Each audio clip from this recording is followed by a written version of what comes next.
AI ಅನ್ನ ಬಳಸಿ ಅಶ್ಲೀಲ ಚಿತ್ರ ಮಾರಾಟ, 4 ಅರೆಸ್ಟ್.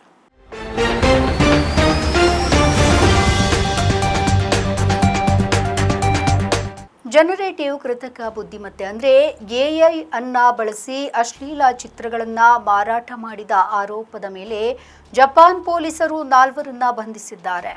ಈ ರೀತಿಯ ಮೊದಲ ಕಾರ್ಯಾಚರಣೆ ಇದಾಗಿದ್ದು ಸ್ಥಳೀಯ ಮಾಧ್ಯಮಗಳು ಈ ವಿಷಯವನ್ನ ವರದಿ ಮಾಡಿದೆ. 20 ರಿಂದ 50 ವಯಸ್ಸಿನ 4 ಆರೋಪಿಗಳು ಮಹಿಳೆಯರ ಅಶ್ಲೀಲ ಚಿತ್ರಗಳನ್ನು ಒಳಗೊಂಡ ಪೋಸ್ಟರ್ಗಳನ್ನು ರಚಿಸಿ ಅವುಗಳನ್ನು ಇಂಟರ್ನೆಟ್ ಹರಾಜು ತಾಣಗಳಲ್ಲಿ ಮಾರಾಟ ಮಾಡ್ತಾ ಇದ್ದಾರೆ ಅಂತ ಮಾಧ್ಯಮಗಳು ಪೊಲೀಸರ ಮೂಲಗಳಿಂದ ಉಲ್ಲೇಖಿಸಲಾಗಿದೆ. ಪೊಲೀಸರು ಈ ವರದಿಗಳನ್ನು ತಕ್ಷಣಕ್ಕೆ ಖಚಿತಪಡಿಸಲು ಸಾಧ್ಯವಾಗಲಿಲ್ಲ. ಎನ್ಎಚ್ಕೆ ವರದಿಗಳ ಪ್ರಕಾರ ಶಂಕಿತರು ಉಚಿತ ಎಐ ತಂತ್ರಾಂಶವನ್ನು ಬಳಸಿ ನಗ್ನ ವಯಸ್ಕ ಮಹಿಳೆಯರ ಚಿತ್ರಗಳನ್ನು ರಚಿಸಿದ್ದಾರೆ. ಈ ಮಹಿಳೆಯರು ನಿಜ ಜೀವನದಲ್ಲಿ ಅಸ್ತಿತ್ವದಲ್ಲಿ ಇಲ್ಲ.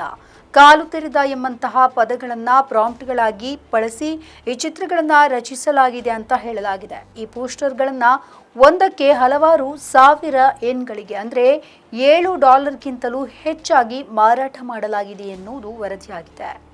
ವರದಿಗಳ ಪ್ರಕಾರ ಎಐನಿಂದ ರಚಿಸಲಾದ ಅಶ್ಲೀಲ ಚಿತ್ರಗಳನ್ನು ಮಾರಾಟ ಮಾಡಿದ ಆರೋಪದ ಮೇಲೆ ಜಪಾನ್ನಲ್ಲಿ ನಡೆದ ಮೊದಲ ಬಂಧನ ಇದಾಗಿದೆ.